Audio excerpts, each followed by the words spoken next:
berpartisipasi juga, ataukah bisa ikut menjadi narsum ya, seperti itu.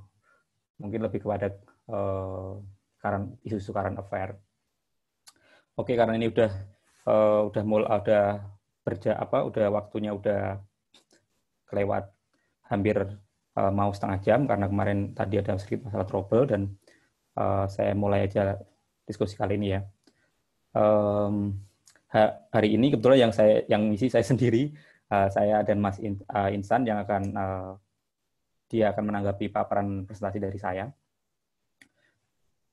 Minum dulu saya. Saya akan coba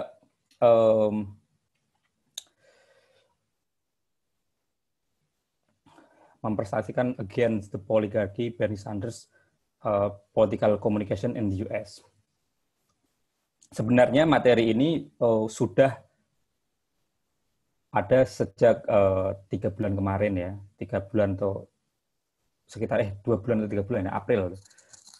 Dan isunya Bernie Sanders ini sudah cukup lumayan, sebenarnya dari awal Maret itu udah kelihatan ya kekalahan dia untuk menjadi kandidat presiden di US, dan akhirnya yang terpilih jadi kandidat politik di US adalah Joe Biden. Nah, ini adalah subbab yang akan saya bahas pada diskusi malam ini. Yang pertama terkait definisi komunikasi politik, kemudian histori Bernie Sanders dan aktivisme politik, kemudian awal karir, kemudian dia maju sebagai wali kota, DPR, senator, kemudian running for the president, kemudian strategi kampanye dari platform campaign, political endorsement, public endorsement, grassroots movement, dan crowdfunding. Kemudian ada oligarki. Nanti oligarki akan coba dibantu Mas Insan, karena beliau disiplin ilmunya politik, mungkin akan saling mix ya dengan materi kali ini. Kemudian ada media mainstream versus media alternatif. Kemudian saya coba teropong dengan teori arena Pierre Bourdieu. Nah, saya bahas dulu yang awal, definisi komunikasi politik. Mungkin ini teman-teman yang udah background-nya komunikasi gitu ya, terutama komunikasi politik, udah familiar ya dengan apa itu komunikasi politik gitu ya. Tapi asumsi dasar saya kenapa saya bikin awalan seperti ini, banyak juga kemarin kita ikut diskusi beberapa kali beberapa waktu lalu, itu background disiplin ilmunya tidak komunikasi. Nah, makanya untuk mempermudah diskusi kali ini, saya coba jelaskan sedikit tentang histori komunikasi politik. Nah, kajian komunikasi politik ini bermula sebenarnya adalah ilmu rumpun dari ilmu politik ya. Awalnya sih propaganda, kemudian dengan opini publik. Nah, kemudian kenapa ini menjalar menjadi disiplin ilmu yang berbeda? Itu awalnya itu Harold Laswell itu menulis disertasi tentang propaganda teknik in the world 1997. Kemudian tidak lepas juga dengan konteks Perang Dunia waktu itu, ketika Nazi berkuasa di Jerman, menteri penerangannya itu propaganda Joseph Goebbels. Nah, propaganda ini awalnya dianggap sebagai suatu hal yang negatif, ya kan? Untuk apa? Tujuannya waktu itu Goebbels misalnya untuk mengelabui society ya, mengelabui masyarakat Jerman untuk mendukung Hitler, kemudian untuk mengirim pesan propaganda seperti itu untuk menjatuhkan lawan-lawannya, politiknya dan segala macamnya. Nah, Joseph Goebbels pun familiar dengan kata-kata misalnya kebenaran kesalahan jika diulang secara terus-menerus akan menjadi sebuah kebenaran. Nah, di awalnya Amerika tidak menggunakan sistem propaganda. Kalau saya baca menurut Danimo ya.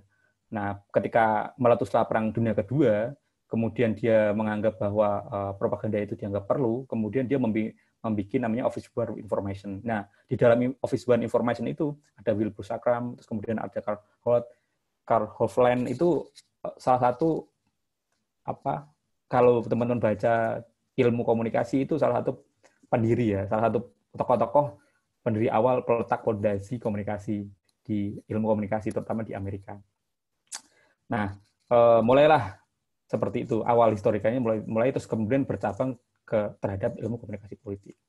Nah, kemudian pasca komunikasi politik itu benar-benar dianggap penting dan dianggap mempunyai dampak terhadap masyarakat, terhadap pemilu, terhadap propaganda, opini publik segala macamnya itu ketika pemilu tahun 1960 mempertemukan antara Kennedy dan Nixon disiarkan langsung di televisi. Nah itu orang-orang udah mulai menganggap ternyata campaign strategi komunikasi di media itu udah perlu ya. Yang tadinya misalnya nggak pakai media televisi gitu ya. Itu kan pertama kali misalnya ini dalam konteks Nixon ini pertama kali debat calon presiden disiarkan langsung dan itu mendapat sambutan yang luar biasa. Kemudian ada handbook dan imut, kemudian dekade 180-an jurusan komunikasi sudah banyak mengajarkan studi tentang komunikasi politik itu di Indonesia mulai berkembang ilmu komunikasi politik itu historikalnya. Nah, definisinya kurang lebih seperti ini ya.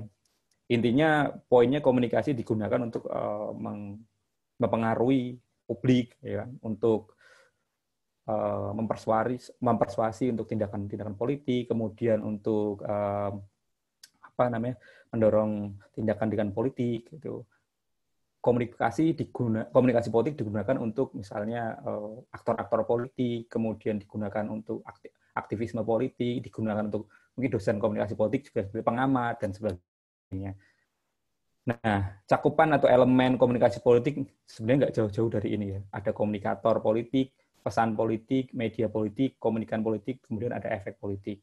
Komunikator politik itu siapa? Ada negara, kemudian ada lembaga, personal, politikus, partai, kemudian ada organisasi, gitu ya. Pesannya bisa berupa retorika, kampanye, iklan, propaganda, persuasif, eksplisit, kemudian mimbarnya bisa face-to-face debat, kemudian ya kayak gini Zoom, terus kemudian sosial media, media mainstream, tulisan, dan segala macamnya. Kemudian komunikan itu siapa? Komunikan itu bisa berupa audien, khalayak, bisa berupa konstituen, bisa berupa voter, baik yang voter ideologi maupun voter undecided voter, dan lain sebagainya. Efeknya apa? Efeknya pengetahuan baru, kognitif, perubahan sikap, afeksi tindakan, menerima atau menolak pesan-pesan yang disampaikan lewat medium komunikasi politik itu. Nah, gambarannya seperti ini. Komunikasi politik itu nggak jauh-jauh dari 4 elemen ini. Sederhana seperti itu. Ini menurut darimu. Kemudian kita masuk kepada Bernie Sanders. Secara histori ya, saya coba jelaskan juga secara historikal. Nah, kenapa sih kok saya tertarik meneliti Bernie Sanders gitu ya? Orang Bernie Sanders ini tidak berhasil menjadi kandidat presiden di US. Tapi menurut saya, menurut pemahaman saya, ketika saya memfollow dia, kemudian mengikuti beberapa literasi tentang dia, saya kira banyak keberhasilannya, walaupun dia tidak memenangkan kontestasi dalam hal ini menjadi kandidat presiden di US, tapi dia berhasil mengedukasi masyarakat, kemudian lewat political revolution-nya yang digaungkan di Amerika, banyak sekali program-program Bernie Sanders ini yang diikuti oleh terutama kaum muda di Amerika. Nah, walaupun dia tidak berhasil, tapi dia bisa membuat ekosistem politik progresif di Amerika. Bernie ini seorang Yahudi, kebetulan Polandia dan Rusia. Dia memang secara empirik ini punya pengalaman habitusnya itu memang menurut saya memang dia tuh darahnya itu politik gitu.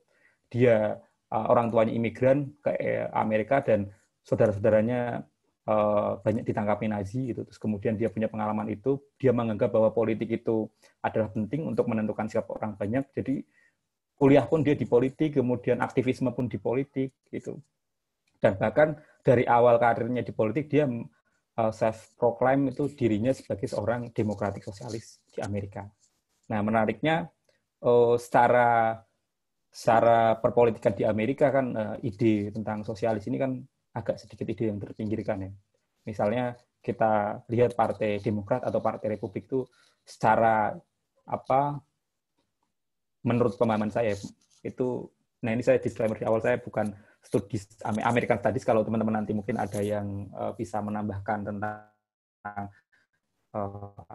American Studies atau mengikuti juga nanti bisa menanggapi ini. Bayangan saya itu kan Demokrat itu lebih kepada liberal tapi pro misalnya pasar bebas dan segala macam, yang Demokrat yang Republik itu lebih kepada konservatif, pro status quo dan segala macam. Nah, Bernie ini awalnya memang dia tidak ikut di Demokrat, bahkan mungkin sampai dia jadi Senat, dia tidak menjadi anggota Demokrat. Setelah dia mau running, baru dia mungkin mendaftarkan diri sebagai anggota Partai Demokrat, karena memang regulasi di sana tidak memungkinkan orang itu maju di luar dua partai kuat tersebut ya, karena memang dua partai di sana kan, ada Demokrat dan Republik. Ini sejak muda dia memang sudah terkenal dengan aktivismenya ya. Dia ikut Liga Sosialis Pemuda, kemudian dia ikut koordinator kesetaraan dan anti kekerasan. Di bawah kepemimpinannya dia menyatukan dua organisasi tersebut. Kemudian dia juga hadir di pidato Martin Luther King gitu. Kemudian dia menolak perang Vietnam waktu masih muda gitu kan, dengan hati nurani, tapi dia tidak mengkritik orang yang dikirim di sana untuk perang gitu ya. Beberapa program BRI itu justru malah mempedulikan tentara yang pensiunan tentara perang Vietnam, walaupun dia menolak perang itu sendiri, dia anti perang. Nah, dia sangat terpengaruh dengan tokoh-tokoh misalnya Thomas Jefferson, Abraham Lincoln, Karl Marx, Erich Fromm dan lain sebagainya. Nah, ini gambaran BRI muda seperti itu. Udah iklimnya itu udah iklim aktivismenya itu udah sejak dari dia kuliah. Nah, ini kemudian waktu itu ada isu di kampus itu tentang misalnya pemisahan dormitory itu asrama di kampus antara student white dan student yang hitam gitu ya. Jadi dipisahkan ya antara orang kulit putih dan kulit hitam. Nah, dia termasuk yang menentang itu. Jadi rasisme di Amerika kalau kita bahas sejarahnya mungkin di zamannya Abraham Lincoln pun udah berasa ya, antara misalnya utara dan selatan. Utara itu diwakili misalnya kaum Buddha, terus kemudian selatan diwakili kaum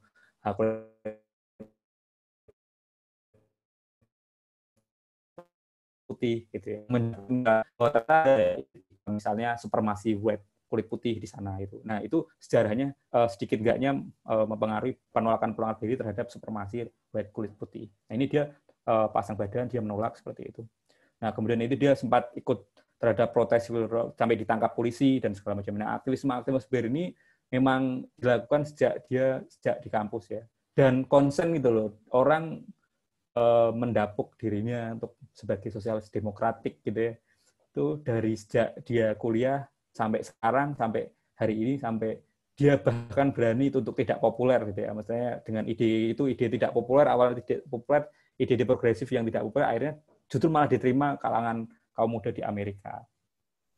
Nah, ini awal karir politiknya, dia pernah bekerja sebagai tukang kayu, pembuat film, kemudian penulis, kemudian tahun 97 dia bikin menjadi awal karirnya sebagai anggota Liberty Union. Itu Liberty Union Party itu partai lokal gitu ya di Vermont. Terus kemudian akhirnya dia maju lewat sebagai wali kota Vermont lewat jalur independen melawan petahana. Kemudian akhirnya dia menjadi wali kota. Nah, pada masa menjadi wali kota ini dia udah terus gitu ya, self-proclaim terus dia seorang sosialis gitu. Nah, dia bahkan sempat membuat Partai Progresif Vermont, koalisinya berhasil meloloskan 6 kursi, 13 kursi yang ada gitu, kursi dewan kota. Dia dekat pernah ngundang Noam Chomsky juga ya pas saat menjabat itu. Makanya pada nanti di slide berikutnya kenapa ada sedikit hubungan ya antara Chomsky, walaupun mungkin Chomsky secara tidak langsung mengendorse, tapi sikap-sikap Chomsky sedikit mendukung Bernie Sanders. Kemudian dia membuat proyek perumahan, dan proyek perumahan itu katanya proyek perumahan pertama di Amerika. Kemudian dia menolak pengembangan kawasan industri di Pidano yang katanya pencemaran lingkungan dan segala macamnya. Dia menolak permajaan di pusat kota yang menghilangkan nilai-nilai estetika di kota Vermont. Itu sih awal-awal karir dia ya. Kemudian dia menjadi Dewan Perwakilan Rakyat AS.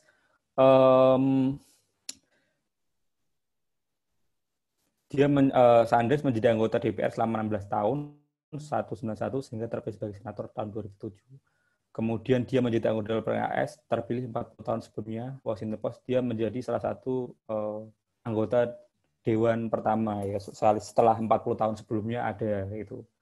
Terus kemudian dia sering banget mengkritik, sebenarnya awalnya itu sering banget mengkritik Partai Demokrat walaupun Republik karena dianggapnya ya berpihak kepada kaum-kaum korporat dan kaum-kaum orang kaya di sana gitu. Dia menolak undang-undang pendeteksi kanker, kemudian mendukung kemerdekaan senjata api. Sanders pada tahun 2009 sampai 2003 itu dia menolak invasi Amerika ke Irak. Nah, saya pernah baca juga ada sikap dia di parlemen waktu itu yang benar-benar pasang badan untuk menolak perang Irak, menolak George Bush itu Sanders. Bahkan waktu itu Obama yang saya baca itu Obama itu abstain, terus Hillary Clinton itu mendukung perang Irak. Nah, si Bernie ini terang dari awal tuh memang dia anti perang gitu.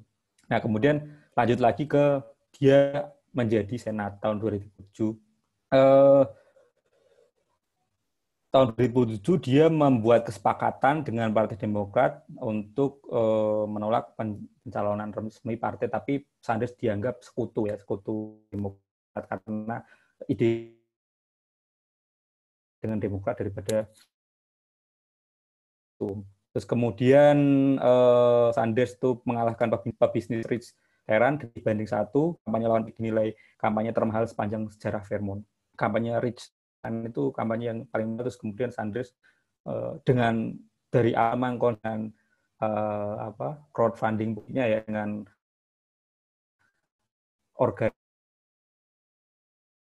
kuat organisasi kolektif dibangun dia atau ikuti ataupun yang berafiliasi itu memang kuat mendukung dia karena background dia seorang Islam dan sebagainya. Dia menolak kebijakan imigrasi ya yang orang-orang dia pro terhadap orang-orang yang imigran yang sudah lama menetap di Amerika untuk dikasih kewarganegaraan itu. Terus kemudian Sanders juga mengajukan EU penaikan upah minimum pegawai honorer, kemudian dia mengizinkan hak pekerja untuk berserikat, kemudian pada tahun 2018 dia menolak anggaran Amerika Serikat tahun 2018 yang diajukan Trump, kemudian setelah Paradise Papers terungkap bulan November tahun 2007 bahwa ada 3 orang kaya melebihi total mayoritas AS yang mengontrol ekonomi politik, Sanders bertekad mengakhiri dominasi oligarki di oligarki global itu ambisinya ya. Jadi memang dia sangat kontra terhadap oligarki. Nah, oligarki seperti apa nanti mungkin bisa dijelaskan oleh Mas Intang. Nah, ini pada tahun 2016 dia maju sebagai kandidat presiden dari Partai Demokrat. Akhirnya dia bergabung, terus kemudian dia mendapat KTA kalau nggak salah ya, mendapat KTA dari Partai Demokrat, dia akhirnya bergabung dengan Partai Demokrat kemudian mendeklarasikan diri pada tahun 2015 tanggal 30.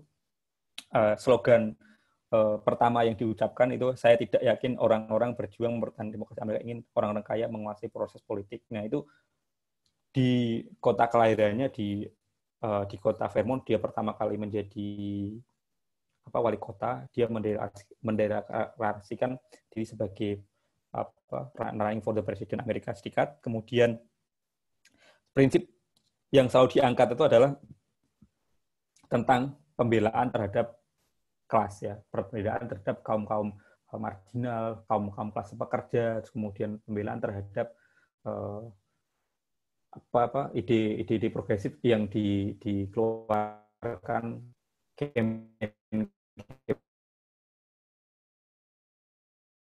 working class.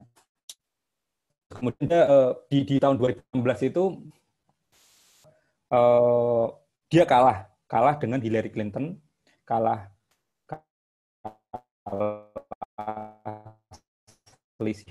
akhirnya pada yang saya baca ya waktu itu 2016 itu pendukung-pendukungnya memilih untuk tidak